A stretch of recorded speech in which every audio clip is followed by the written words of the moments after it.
Есімім Айбара Ғазиз, жасым 33-те, қазіргі таңда 5 баланың анасымын. 2 бизнесті дөңгелетіп отырған көп балалы анамын және жас кәсіпкермін. Жамбыл облысының тумасымын, Мойынқұм ауданы Қарабөгет деген ауылда туылғанмын. Апам мен атамның қызы болып өстім. Негізі кішкентайымнен ата-ананың тәрбиесін көрген жоқпын. Тек апам менен атаның тәрбиесінде болдым. Себебі біздің ата-анамыз сол жылдары өмірдің тағдырының несіне байланысты ажырасып, ол кісілер қалада өмір сүрді, біз сол ауылда өмір сүрдік. 11-ші сыныпта Ахмет Байтұрсынов орта мектебінде бітірдім 2006 жылы. Содан кейін Алматыға арман қуып, тарих мамандығын жақсы көретім. Сол жылдар өзім сол тарихтан олимпиадаларға баратымын әртүрлі мектеп қабырғасында жүрген кезде. Одан кейін осы қалаға келген бетте бірден Абай атындағы Қазақ ұлттық университетіне тарих мамандығына оқуға түстім. Бірақ нендей бір себептерменен күйеуге шықтық, сол себептермен диплом алып бітірген жоқпын университетті. Ал биыл сол университетіме қайтадан восстановление жасап, қазір 4-ші курс студентімін қазіргі таңда. 21 жасымда тұрмыс құрдым, күйеуімді сол 2010 жылы кездестірдім, сол жылы үйлендік. Отбасылық өмір өте жақсы басталды. Бізде алғашқы қызымыз Айшаны босанғаннан кейін негізі көп өзгерістер пайда болды өмірде. Басында атам болды, қазір марқұм болып кетті, ол кісі енем бар. Мысалға барлығымыз сол бір бөлмелі үйде тұрып, сол бір бөлмелі үйде 2 балалы болдық. Одан кейіннен жолдасым екеуміз жұмыс жасадық, саудамен айналыстық, сөйтіп үлкен үй салдық. Мен енді айта алмаймын, 12 жылдық прям тұрмыстық өмірімде 12 жыл бойы мен қатыгездік көрдім деп, Бұл соңғы 3 жылда басталған дүние болды. То есть мен 3 қызды босандым, одан кейін 4-ші жылға аяғым ауыр болды. Сол уақытта күйеуім тоже денсаулығына байланысты, денсаулығынан айырыла бастады. Сахарный диабет дейміз ғой, сондайға шалдығып, сондай болды. Сол кезден басталды өзі. Нервный срыв болды. Сол кезден бастап үйде тыныштық кетті, былайша айтқанда. Агрессивный поведениедағы адамдар өздерін, это же как? Бұл жерде агрессорлар кез келген адаммен төбелеспейді ғой. Яғни жұмыста төбелеспейді, достармен төбелеспейді. Значит, это выборочная агрессия. Яғни үйге келіп, әйеліне ғана көрсететін зорлық-зомбылық. Бас уақыттарында былай ұрып жіберетін, айғайлап жіберетін, сондай моменттер болатын. Это, енді кішкене көне аласың да ондай нәрсеге, терпима болатын. Ал кейіннен уже мүмкін емес жағдайлар болып кетті. Себебі балалардың көзінше тоқпақтап ұру деген нәрсе пайда болды. Кәдімгідей үйдегі бір, не деп айтамыз, баяғы заманда бұл тура осы картина менің көз алдыма елестейді. Мен 4-ші класс оқып жүрген кезде менің әкем сондай нәрсе болатын үйде. Сол көз алдыма прям елестейді. Тура сол картинка как будто бір қайталанғандай болды. Тура менің басымда, сол мамамның өткен өмірі менің басымда өтіп жатқандай моменттер болды.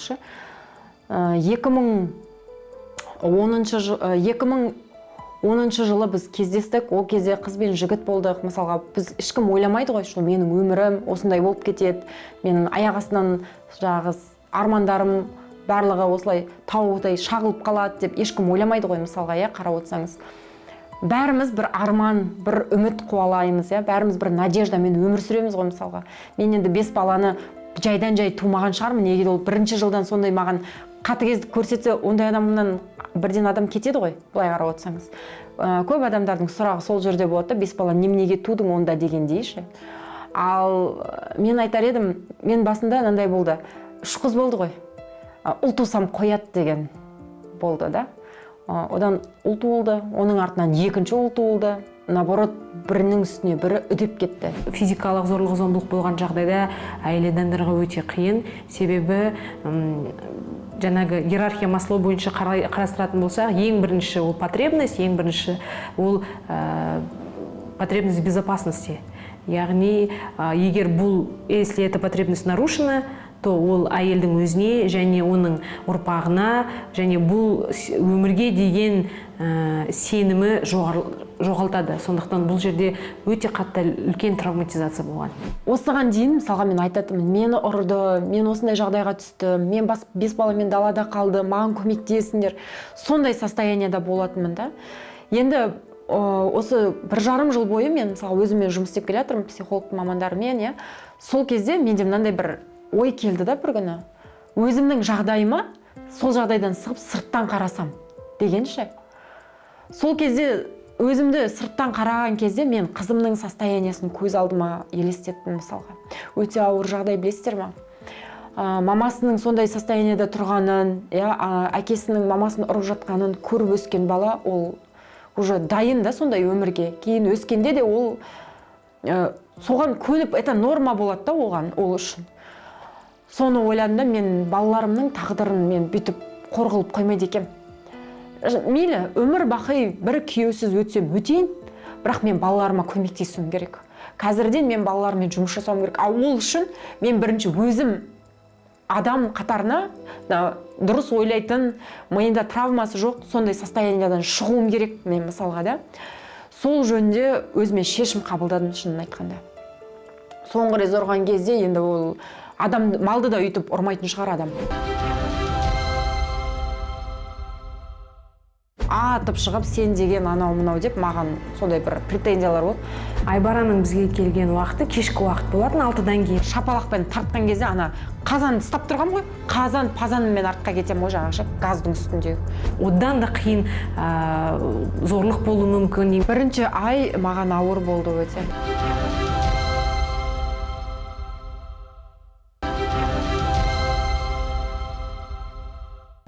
Обычный күн, білесіздер ғой, үйдегі 5 баламен отырған әйелдің тамақ жасау, үй жинау, кір жуу, сол бір қалыпты цикл. Где-то сағат обедтің кезі, бұл бір жерден келді, бір жерге жұмыспен шығып кеткен, машинаменен келді да. Үйге кіріп кетті, ай-шай жоқ, бір басталды ұрыс. Өзі залдан басталды, мен өзім кухняда тамақ жасап жатырғам. Атып шығып, сен деген анау-мынау деп маған сондай бір претензиялар болды. Мен өзім әбден уже таяқ жеп қорқып қалғансың, лишь бы ұрмаса екен деген ситуациядан шығудың амалын іздейсің, лишь бы ұрмаса екен. Бетіне қарадым да, жарайды, сенікі дұрыс, потом сөйлесеміз, қоя салшы деп мен сөйттім. Ол енді қоймайды жаңағы. Біраз балалардың жартысы сабақта түстен кейінгісімен де алды, келген. Жаңағы үлкен 2 қыз сабақтан келген болатын. Ал кішкентайлар садикте жаңағы. Содан Айша онша үндемейді бұндай нәрсеге. Телефонға кіріп алады да, ұрыс болған кезде, не дейді ғой, зона защиты дейді ғой. Телефонға кіріп алады да, құлақтарына наушник тығып алады, отыра береді ше, өздерімен өздері. Уже соған үйренген олар да. Өйткені басында мені ұратын кезде мен әдейі істейтінмін, солай Маша медведь қоятынмын да. Отырыңдар мына жерге деп, есікті жауып қоятынмын. Сөйтіп шығатынмын да, таяғымды жеп алам. Бәрін болғаннан кейін барып, Машаның дауысын қатты қойып қойғаннан жаңа көріп отырсыздар ғой, бала прям қозғалмай көреді ше. Маша деген бір сондай мультфильм болатын. Соның плюсы енді Машаның маған көмектескендегі. Сол моментте шыққан бетте шапалақпен тартқан кезде ана қазанды ұстап тұрғам ғой, қазан пазанымен артқа кетем ғой, жаңағы газдың үстіндегі. Содан енді қойсаш десем қоймайды, прям жерден көтеріп алады да ұрады, жетерден көтеріп алады. Ана екінші қыз шыдай алмай кетті ғой деймін уже. Шырылдап атып шықты үйден. Содан мен Ақбота кір үйге, кір, қарама, кір деп жатырмын ғой енді. Тыңдай ма мені шырылдатып ұрып атқан кезде. Уже қан шыға бастады, тістің бәрі аузынан қан кете бастады. Аңсар қойсаш деп жатырмын, қоймайды. Артынан үлкен қыз шықты уже. Екеуі ештеңке істей алмайды, құрт жылап тұр есіктің алдында. Бұл мені өлімше етіп ұрып тастайды ғой жаңағы. Содан, я, кажется, неудачно упала, бір итеріп жерген кезде. Мынау прям желкеменен унитазға соғылып, содан есімнен танып қалған екен. Айбараның бізге келген уақыты кешкі уақыт болатын, 6-дан кейін. Сондықтан специалистердің көбі жұмыста болмаған, ол кезде кешкі воспитательдер болған. Бізге келгеннен кейін ертеңде жұмысқа шыққанда таңертеңнен юрист маманда, заңгер маманда бір әйел отырғанын көрдім. Сөзіне қарағанда, енді бәріміз бір кабинетте отырғаннан кейін, сөзіне қарағанда, жалпы состояниясына қарағанда, адам қатты қобалжып, жылап, бір өз-өзін жинағанға қиын болып отырған сияқты болып көрінді. Больницадан шығып үйге барып, как раз үйде ешкім жоқ екен, барсам енемнен басқа. Енем ол кісі инвалид кісі, бөлмесінен шықпайды. Ары қарай кірдім да Айшаға айттым, не істейміз, кетеміз бе деп, кетейік мама деді. Қақа кетеміз. Баратын жер жоқ. Әр ойланып, бер ойланып, жаңағы сіңіліме звондадым. Осындай жағдай болды менің басымда, не істеймін деп. Сөйтіп ол маған Радник деген бір жердің номерін берді. Газиза Сапаргалиевна деп айтты. Радник деген жер, осыған звонда деп. сол жерге звондап едім, олар мені мына Шаляпина бір жаққа сол жаққа кел деді. Арқаланып жүктеленіп 5 баланы алып алып автобусқа отырып сол жаққа кетіп бардым. Сөйтсем ол жерде кризисный центр екен ол. Нина Николаевна деген кісі екен бастығы. Сол кісі жаңағы жансаяға мені орналастырды ғой, Зульфия Байсаковаға. Прям воротадан кірген бетте көрініп тұрды да, что көмек беретін орталық екені, что сенің ситуацияңда сен қазір далада қалмайсың. Ең құрмағанда басыңда крыша и тамақ болады ше. Бірінші очередь сол керек қой адамда. Мен бірінші өзімді ойлаған жоқпын ол жерде. Намыс бірақ бар да, андай иждивенство болғым келмей жаңа намыстанып тұрмын ғой. Бірақ қалтада бір тиын жоқ, шын. Балалардың пособиясының карточкасын алып кеткен, бірақ ол пособияға дейін әлі біраз уақыт бар. Не де болса балалар енді далада қалай мен балаларды рисковать етем, не де болса осы жерде бір ай тұра тұрайын деген ой болды. Бір ай тұра тұрайын, бір айдан кейін пособия түскен кезде квартира снимать етіп, бір әрекет жасармын деген ой болды. Бірақ жансаяға келген кезде ең бірінші мені Зульфия деген бір кісі қарсы алды. Ол кісі жаңағы куратор екен сол жерде. Сол кісі қарсы алды, сол кісі сөйлесті, менімен беседа жүргізді. Бірден менімен жұмыс, бірден психологтармен басталды. Қасына келіп өзімді таныстырып, осы жердің психологы екенін, менің консультациям керек болса, жүріңіз бөлек барып сөйлесейік деп айттым. Одан кейін бөлек өзіміздің кабинетке кіріп, терапия психологтың кабинеті болатын жерге келіп, сол кезде өзінің жағдайын айтқан болатын. Осы әңгімеден кейін, осы бірінші сессиядан кейін Айбара центрде қалам деген шешім қабылдады. Ол шешім анандай устойчивый шешім болған жоқ, бірақ кез келген адам тұрмыстық зорлық-зомбылыққа ұшырағанда ішкі қорқыныш сезімі өте жоғары болады. Себебі мен қазір кетіп қалғандықтан, они могут меня за это наказать деген сияқты, бұның артық одан да қиын зорлық болуы мүмкін, немесе қандай да бір қиын жағдайға ұшырауы мүмкін деген сияқты өте үлкен қорқыныш сезімдер болады. Сол кезде сол бастапқы кейспен, бастапқы қорқынышын аккумулировать етіп дұрыс түсіндіретін болсақ, көп әйел адамдар осындай қорқыныш сезімдерін жеңіп, қандай да бір жаңа өмірге қадам басуға, немесе отбасына қайтып, бірақ жақсы өмір сүріп кетуге сондай да бір енді мүмкіндік болады. Сөйтіп бізге бөлме берді. Бөлмеде 2 адам тұрдық. Сол бөлмеде мен 5 баламмен тұрдым солай. Бірінші ай маған ауыр болды өте. Жаңа айтып отырмын ғой, срывтан срыв болды көбінесе. Жаңағы осылай психологтар сөйлеген кезде тоже эмоцияны ұстай алмаймын. Айғайлағым келеді, жылағым келеді. Әбден ішке жинаған бәленбай жылдан бері оның барлығы деген менен шығарды кәдімгідей бәрін. И менің состояниеме қарап, балалардың состояниясын оценивать етіп ше. Балалар да үндемей қалған ғой, іштерінен тынып қалған. Соның ішінен жаңағы ең үндемейтін қызым истерика закатывать етіп, сондай моменттер болды. Соның барлығының эмоциямен жұмыс жасады былайша айтқанда. Сол жерде Маржан деген психолог бар. Әлі де жұмыс жасайды сол қыз Маржан. Вот Маржан деген қыз қатты көмектесті менің балаларыма. Психолог Салтанат менімен жұмыс жасады. Солай 2 психологтың көмегіменен мен 4 айда басқа ойланатын адам болып шықтым шынын айтса. Оказывается, біздің үйдің сыртынан да өмір бар екен деген сияқты ой түсінесіздер ма? Бұл жерде Айбараның қорқыныш сезімі сондай жоғары болғандықтан, ол не істерін білмей тұрды. Андай судорожное мандражное состояние болып, қатты бір балаларын да ойлап, көп балалы ана болғандықтан семьясын да ойлап, не істесем, қандай дұрыс шешім қабылдау туралы өте қатты, сол вопрос өте қатты тұрды деп айтуға болады. И жаңағы жансаядағы психологтармен жұмыстың арқасында мен түсіндім, что менде ақша таба алады екен. Менде кәдімгідей полноценный бір обществоның бір бөлігі ретінде менде адамдарға пайдалы бола алады екен деген нәрсе. Жаймен маған самоуверенность келе бастады. Что мен адам екеніме, что менде басқа адамдардан басқа қараймын ғой жанымдағы әйелдерге. Мен сияқты қыздар мысалы сол жерде куратор болып жұмыс жасап жүр. Мысалға да, мен сияқты әйелдермен жұмыс жасап жүр. Менен кішкентай даже қыздар жұмыс жасап жүр сол жерде. Бір ай өтті, бірінші пособия түсті. Бірінші пособия түскен пособия 56 мың, сонда 5 бала қалатыным.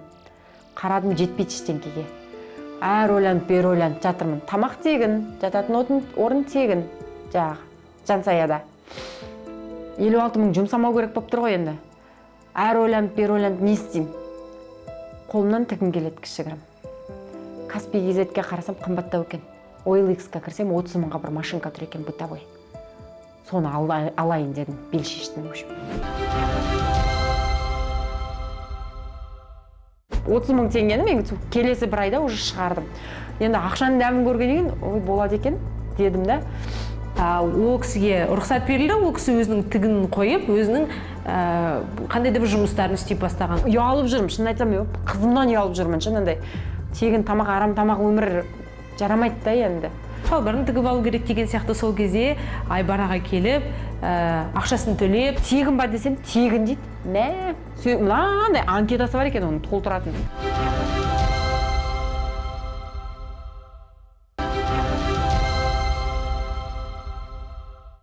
Астында бізде конференц-залда ол кісіге рұқсат берілді, ол кісі өзінің тігін қойып, өзінің қандай да бір жұмыстарын істеп бастаған. Ол жерде специалистер, сотрудниктер бір қандай да бір болады ғой, шалбарын тігіп алу керек деген сияқты сол кезде Айбараға келіп, ақшасын төлеп, сондай кезде ана өзіне, өз қолына істеген жұмыс үшін ақшасын алғанда, енді әйел адам болсын, кез келген адам болсын, өзіне деген қарым-қатынасы басқаша болады ғой. Ішкі жан дүниесі расцветать етіп дейді ғой, сенімі жоғарылап, әрине ол кездер болды. 30 мың теңгені мен келесі бір айда уже шығардым. Енді ақшаның дәмін көргеннен кейін, ой болады екен дедім да. Тағы да ана подружкам айтты ма, қасымда, қарай тұршы балалар, барахолкаға барып келейін. Сөйтіп базарға барып мата сатып алып келдім. Сондағы алғаным наперникпенен жастық тігейін дедім. Мен жастық тігу жеңіл ғой ана жерде. Содан кейін барып 30 жастыққа заказ алдым интернетпен. 30 жастыққа заказ алып, сол 30 жастықты тігіп, соны жібердім шуға. 20 мың теңге салдым, 30 жастықты сөйтіп 100 мың қылып шығардым. Сөйтіп мен ақша жинадым, білесіз бе? Сөйтіп мен где-то 350 мыңдай ақша жинадым, сол жерде жатып. Енді 350 мың бар, квартира снимать етуге мүмкіндік бар. Енді бір ойым жаңағы, енді шығайын мына жерден. Ұялып жүрмін, шын айтсам, қызымнан ұялып жүрмін, шынындай. Тегін тамақ, арам тамақ өмір жарамайды да енді. Сөйткенімде өзім ана айтады ғой, вселенный деген отвечает, мысли материальный деп жатады. Көрші соседний бөлмеде жатқан, тоже 6 баласы бар бір әйел жатқан. Сол жүгіріп келіп, Айбара, мен қарап, мынандай береке деген жер бар екен. Осы жерде 2 бөлме үй береді екен, қара деп. Тегін ба десем, тегін дейді. Мынандай анкетасы бар екен, оны толтыратын. Еркебұлан деген кісі звондады. Осылай береке ситиден хабарласып тұрмыз. Қай күні келе аласыз, келіп кетіңіз деп. Сөйтіп адрес жіберді. Соң көршіме бардым, балаларым қарай тұршы. Автобусқа отырып сол жаққа кеттім берекеге. Барсам кәдімгідей 70 квадрат, 80 квадрат, 60 квадрат дәу, 2 бөлме, ішінде бүткіл условиясы бар, кухнясы бар. Күшті енді. Сосын осылай тоже сөйлестім, беседа жүргізді. Соның беседаның артынан енді ол кісілер андай таңдайды екен. Беретін адамға береді екен, бермейтін адамға бермейді екен ол кісілер. Сонда біз ойланамыз, сізге почтаңызға жауап келеді деп шығарып салды. Настроением түсіп, ой мен алмайды екен. Сонымен жылап сықтап жатырмын, уже 4-ші айға кетіп бара жатыр ана жерде. 6 айда шығасың деді. Әрекет істеу керек, не істеймін? Сөйтіп отырған кезімде Маржан жүгіріп келіпті, Айбара сізге жауап келді деп. Қайға жауап келді десем, мына помните, почтаңызға жауап келді, сіз почтаңызды ашып оқымайсыз ба деп. Мен айтамын, мен әлі түсінбеймін ғой не екенін деп. Соны қарасақ, келіңіз, құттықтаймыз, сізге 2 бөлмелі пәтер рұқсат етілді деп. Ал ана жерде қуанып, сол күннен жиналдық қой сразу. Айбарада мен байқағаным, Айбара каждый консультацияға келгенде, каждый терапияға келген сияқты ана жанып келетін. Мен осыны істедім, мен осындай ойға келдім, менде осындай болыпты. И каждый раз запросы жоғарлай беретін. Берекедегі бір үлкен нәрсе, ол жерде тренингтер көп болды. Небір тренингтер келіп сабақ өтетін жаңағы. Сол жердің жительдарын жинап, үлкен актовый зал болды. Бірде-бір тренингтен қалмайтынмын. Содан кейін ол жерде үйірме пайда болды балаларға. Бокс ашылды, тайквондо ашылды, тегін балаларға. Балет ашылды қыздарға. Күшті мүмкіндік мысалға. Балалардың бәрі занят, жаз уақыты ғой. Балалардың бәрі занят, мектеп бітті. Бәрін жаңағы біреуін тайквондоға беріп тастадық, біреуін балетке беріп тастадық, жаңағы ағылшынға беріп тастадық деген сияқты. Қарап отырсаңыз, үлкен көмек аналарға. Мысалға ағылшын балет дегендеріңіз үлкен қымбат ақша, мысалға егер апарып алып келуің бар деген сияқты. Ол сол берекенің комплексінің ішінде болды ше бәрі. Сол үшін де айтамын, мен берекесі мол береке деп ше, өйткені действительно аналарға бүткіл мүмкіндік бар да ол жерде. Сондай тяжелый ситуацияда қалған адамға көп көмек бар ол жерде. Бірақ осы берекеде тұрып жатқандағы үлкен бір печальный нәрсе деп айтам ба, өкінішті нәрсе, мен балалардан айырылып қалдым.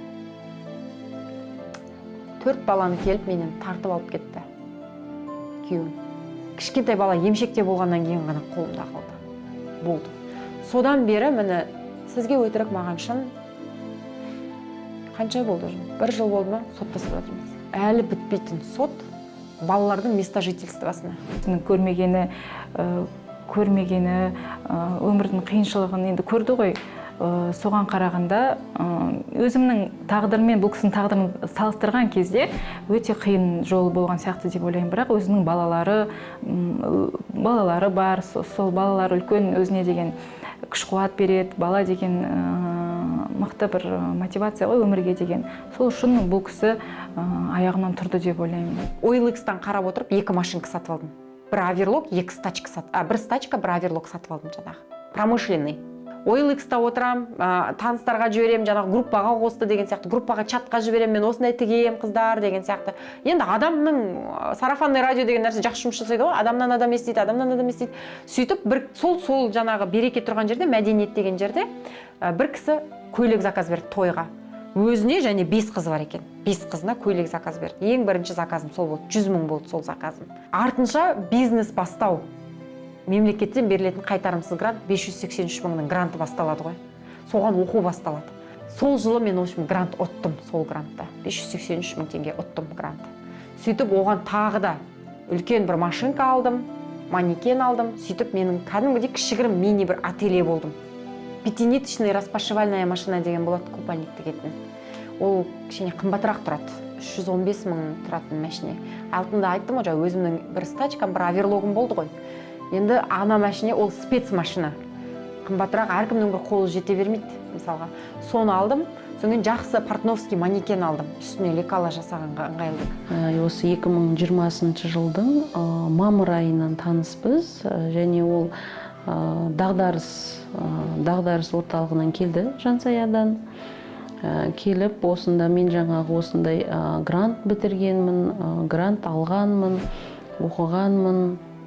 Осындай аналарға көмектесе алам, өзім жаңа көп балалы анамын деп екеуміз біраз сөйлесіп, Айбаранында өзіміздің әлеуметтік анкетамызды толтырып қабылдадық. Кейіннен ол кезде маған Айбарада ұнағаны жаңағы жігерлігі, көмектесемін деп тұрғаны өзі сияқты аналарға. Біз енді орталық бақытты отбасы болғаннан кейін көктемнен бастап мынау қолдау, атамекен, бизнес бастауға қарай аналарды баулаймыз ғой. Бізден жаңағы түрлі курстарды оқып шығады, жаңағы тігін, повар, кондитер, жаңағы аспазшы, массаж курстарын бітірген аналарды біз міндетті түрде бизнеске баулаймыз. Сол уақытта Айбара келіп, мен онда Айбараға айттым, давай 1-2 семинар жүргізейік. Жаңағы мен аналарымызды, бізге тіркелген аналарымызды шақырайық деп көрейін дедім. Жалпы жаңағы сұраныс бола ма екен. Бақытты отбасы жайында ең бірінші мен сол Жансая орталығында жатқанда білдім. Бір күн мынандай болды. Сенбейсіз бе, даже көйлек жоқ екен киетін. Көрші қызым айтады, жүр кеттік бақытты отбасында күшті концерт болайын деп жатыр. Қашанғы отыра береміз, кішкене екеміз бүйтіп миымызды нетіп келейік. Қанша күн болды, жылап жүрсің, жүр развейся деп сөйтті. Мен айттым, ойбай, балаларды қарайтын ешкім жоқ. Қарайтын адам бар, бүгін няня беріп жатыр. Зульфия Байсакова бізге бүгін сондай көмек жасап жатыр деп. Соңын жоқ, сонда да қош бармаймын деп отырғам. Сөйтсем Бану жүгіріп келіпті. Айбара, сен деген Аида Кауменованы жақсы көресің ғой. Сол Аида Кауменованы живой көресің, жүр деп. Ана жерде деген қуанып, жиналып, сонымен бір кісі бар сол жерде. Сол кісі маған көйлек берді. Ол көйлек маған бір размер үлкен екен. Үлкен болса да кибағам осы үстіме көйлекті ше. Сөйтіп шашымызға бүйтіп кішкене бюролап, прическа жасап, кішкентайды ұйықтатып, няняға тапсырып, сөйтіп кеттік бақытты отбасына бардық, жаңағы орталық бақытты отбасына. Сол жерге барсақ, шынымен де Аида Кауменова келген, шынымен де Құралай ханым деген бар ғой, психолог кісі, сол келген, күшті сондай бір шара болып жатыр екен. сол кезде жаңа ана кісі бүйтіп сөйлеп жатыр да, өзінің өмірін айтып жатыр, бірақ сол сіздерге мотивация болсын, бүйтіп тастамаңыздар өздеріңіз. Прямо ана қарап отырып өзімді көрдім ше ана кісіден. Мен де өйстіп сөйлей аламын ғой негізі. Неге мен де осылай өзімді қоймасқа деген бір бізік бір ой болды да баста. И сол күйінде қалды. Енді ойым жаңағы Аида Кауменоваға кішкене жақындап автограф алу болып тұр енді. Сөйтіп ол кісі шынымен де автограф берді, суретке түстік Аида Кауменовамен. Сондай бір күшті күн болды. Сол кезде қарадым осы бақытты отбасын. Мен де осылай осы жерде тренер болғым келеді деп, сондай бір арман. Үйге келдім да оны блокнотқа жазып қойдым еще. Сондай арманым бар, орындалса екен деп сөйтіп жазып қойдым. Елу шақты ана жиналды. Келіңіз деп сөйтті. Қуанып жаңағы бардым. Сөйтсем еще ақша төлейміз бұған дейді ғой жаңағы. Бір 10 секунд па 15 секунд болған жоқ, сол моментте смс келіп тұр ғой, грант тұтыңыз деп. Даму үстіндегі әйелге бұл бір жаңа саты, өмірдің жаңа уровені, другое качество жизни деп айтар едім.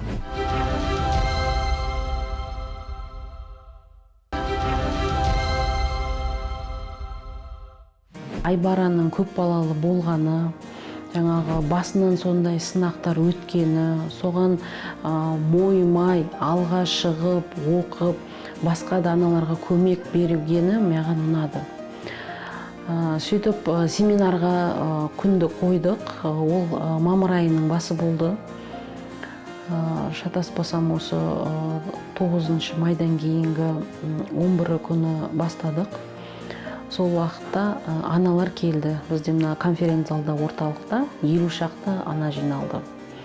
Сол уақытта Айбараның өзінің дайын жасаған слайдтары, гайдтары болды. Ол енді жаңа қандай критериймен өтеді, қалай қатысалады, қалай алады. Бірінші біздің 2 семинарымыз сол күннен басталды. Енді ол жерде мен Айбараның жаңағы ашықтығын, керемет мотиватор екенін көрдім. Содан ойладым, онда мен Айбарамен жұмыс істейін деп айтайын. Бір жағынан бұл Айбараға деген қолдау көрсету бақытты отбасынан. Сөйтіп курсқа предложение бердім. Сонымен бір күні сол жаңағы Әсем ханым звондайды орталық неден. Айбара ханым, сіз деген оказывается грант туралы айтады екенсіз. Сізді қолдайық деп едік. Сіз көп балалы анасыз ғой, біздің орталықтан, біздің осы центрден неттіңіз, келіңіз деп сөйтті. Қуанып жаңағы бардым. Сөйтсем, еще ақша төлейміз бұған дейді ғой жаңағы. Сізді еще финансировать етеміз жаңағы бір ай өткен тренингіңізге жаңағы 100 000 теңгедей ақша төлейміз. Мен айтам, ой-бой, онда жақсы ғой, күшті ғой. Давайте өткізейін деп сөйтіп. Сол осы неде бақытты отбасында сөйтіп жұмыс жасадық. Бірінші контракт бізде июль болды. Июль айында жаңағы 400 МРП грантын қалай аламыз деген сондай тренинг өткіздім. Мен бизнес баста деген жобаменен сабақ өткіздім бір ай. 4 выигрыш болды. 4 адам ұтты сол сабақтан, 4 адам грант. Сол Айбара ханыммен таныстырды бізді. Өзі көп балалы ана екен, өзі неме екен, тігінші. Сөйтіп өзі ұтқан ғой, грант ұтып, сөйтіп ашқан, өзін тігін цехын ашқан. Сол кісі айтты, үйде отырған анасындар, өздеріңді төмен санамағандар, сендерінде қолдарынан келеді деп мықты мотивация берді ол кісі бізге. Сразу жанып, ұтамыз деп сөйтіп неметіп. Айбара ханым біздің тренеріміз ғой. Сол кісінің инстаграм көріп қаламыз, сол кісі немелер салып жатты, истористер, то что елдердің ұтқандарын, смс-тер келіп жатыр, не ұтты деп, сосын мен айтқам, ішінен айтқам, шіркін маған да смс келе қалса ғой деп. Сол бір 10 секунд па 15 секунд болған жоқ, сол моментте смс келіп тұр ғой, грант ұттыңыз деп. Сразу сол тренеріме жазам, маған да смс келіп және ғана деп, қуанып, жылап. Мен үшін бақытты отбасы қандай да бір кәсіпкерлік деңгей болды. Бір саты көтерілу. Білесіз бе, бақытты отбасында мен ең алғаш договор деген нәрсені, печать деген нәрсе, юридический консультация алдым мысалға. Тегін адамдарменен сөйлесу мәнерін үйрендім, деловое отношение дейміз бе. То есть бір кезде үйде пол жуып, отырған әйел и бір деловой отношение. Оказывается, әйелдің қолынан көп зат келеді екен. Менің соған көзім жетті. То есть үйді айландырып отырған, үйдің тұрмысын шыргөбелек айландырып отырған әйелдің қолынан бизнесті жүргізу өте жеңіл келді. Мен соны түсіндім. Мен қазір сол жердегі бақытты отбасына келетін әйелдердің барлығына айтатыным, бір қолымен бесік тербетсеңіздер, бір қолыңызбенен 2-3 бизнесті тербетіңіздер деп үйретемін мысалға. Бақытты отбасындағы субординация дейміз ғой, бір-бірімізге ханым деп сөйлеу, не болмаса фамилия мен отчествомен сөйлеу.